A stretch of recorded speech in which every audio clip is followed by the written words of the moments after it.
ඔව්. ඒ කියන්නේ ප්ලේට් එක දාලා දවස් උඩරිම දවස් 4යි තියන්නේ. වගේ දවස් 12කින් තමයි බැන්ඩේජ් එක ගලලා බැලුවේ. එතකොට දිය පට්ට ඇවිල්ලා කකුල නිකන් නරක් වෙලා වෙරිද්දේ. ඒක පේනවා.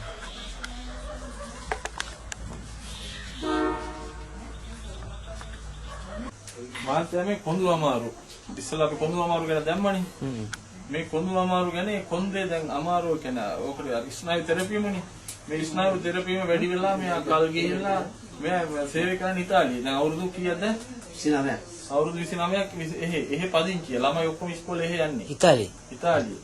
ඊට පස්සේ ඒත් මහත්තයා දාපු අර මේක බලලා කොහොමද දැනගත්තේ? Facebook වලින් මේ මහත්තයා තමයි මම තමයි දැම්මේ ඒකේ. ඉතින් දාලා දැන් මං ගාවට එනකොට කීල් කරුරෙන් මෙහෙම ආවේ. දැන් සාමාන්‍ය කියලා දෙයියනේ කියලා දැන් ටිකක් යනවා. යක් විතර හිටියනම් කකුල කපන ලක්ෂණ පස්සේ යනවා. ඒකින්ද ඉතින් වාසනාව තමයි ඉතින් මේ මහත්තයා හම්බුනේ. මේ මහත්තයා කැනඩාවේ ඉඳන් ඇවිල්ලා ඉන්නේ. මේ මහත්තයා කැනඩාවේ මේ මහත්තයාගේ මේ උකුල ඇටේ දිරනවා. ඔව්. හරිද? ඕක නම් ඔය ඉතින්සලා මම මහත්තයාට කියලා තියෙනවා. දැන් බටහිර වෙදකමේ සිල්ලෝ හෝ ප්ලාස්ටික් හෝ ටයිටැනික් හෝ මොනවා හරි මේ උකුල ඇටයක් දානවා මේකට. දැන් මම කරන්නේ මේක එහෙම දිරිලා නවත්තලා දෙන අවුරුදු 30කට. ඔබතුමා කොහොමද මේක දැනගත්තේ? ඒත් Facebook එකෙන් තමයි. දැන් ගොඩක් සුවයි. තමයි මේ ෆොටෝ වල තිබ්බ ටික. දැන් සාමාන්‍ය තත්ත්වයෙන් අරගෙන ඉන්න පුළුවන්. ඔබතුමා කොහෙන්ද ආවේ? ඒත් ඉතාලියෙන් මම ඉතාලියෙන් ආවේ. කියන්නේ ඉතාලිය මම මාස ගානක් ඉස්පිරිතාලෙන් කරා කිසිම එක බෙහෙත් ටැබ්ලට් එකක් ලැබුණේ නැහැ. මාස අවුරුද්දක් විතර පරීක්ෂණ කරලා බැලුවා තමයි මම මේක. ඒකනේ. ශ්‍රී ලංකාවේ බෙහෙත් ගැන ලොකු විශ්වාසයක් තියෙනනේ ලෝකෙ කොහේ හිටියත්. විශ්වාස තියෙන සතුන්.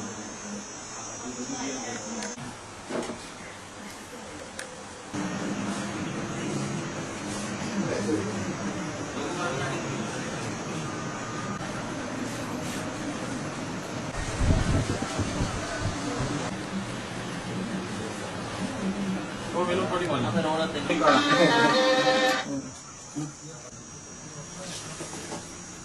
කොහොමද මෙහි හොයාගත්තේ? 4 5 6 3ම තෙරපෙනවා කොන්දේ එතනත් 4යි 5යි දෙකම තෙරපෙනවා. මේ නෝන මහත්තයා ගොඩාක් දුර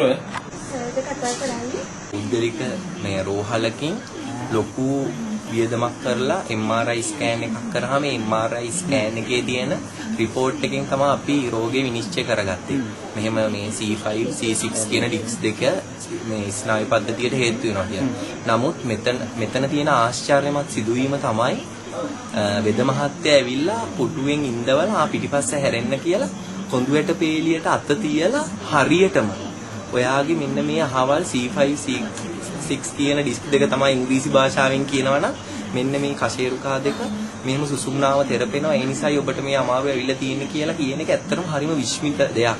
මොකද අපි පැය භාගයක් තිස්සේ අර නොදන්නා මැෂින් එකක් ඇතුලේ ඉඳගෙන ඇත්තටම හිතේ පුදුම බයකින් මේ මැෂින් එක ඇතුලේ අපි ඉඳලා ඒ අපි එතනින් කියන දේ මැෂින් එකේ දකින්න දේ අර එක්ස්රේ ඡායා පිටපතක් වගේ එකකින් තමයි අපි දකින්නේ. ඒ දේ වෙද මහත්තයා පොඳුරට පෙළ දිගේ අත අරගෙන ගිහිල්ලා ස්කෑන් යන්ත්‍රයකින් කෙරෙන දේ එතුමා විශ්මිත ලෙස ප්‍රකාශ කරන ඇඟිලි දෙකෙන් ඒක නියම හොරීර වෙද මහත්තයා. අපි මං කී පාරක්ද ඉන්ටර්නෙට් එකේ සර්ච් කරලා ඒ හොරිවිල කියන හැමතැනටම කෝල් කරලා බලලා අදිම වෙද මහත්තයා දැනගෙන තමයි අන්තිමට ආවේ. ඉතින් නැත්තම් මමත් යන්න හිටියේ වෙන කෙනෙක් ආවා. හොරවිල හොරවෙද්දු වැඩි. හොරවෙද්දු වැඩි. ඉතින් මෙයා ඒ කොඳු අමාරු. කාවා මේ දුවන්න ඕන පැත්ත අනිත් පැත්තට පැනන ගහ කඩන ඉන්න පසුල් දෙකට යනවා. ඇවිදින්න බැරි විටි. ඇවිදින්න බැරි විදිහ දැන් ඇවිදින්න පුළුවන්.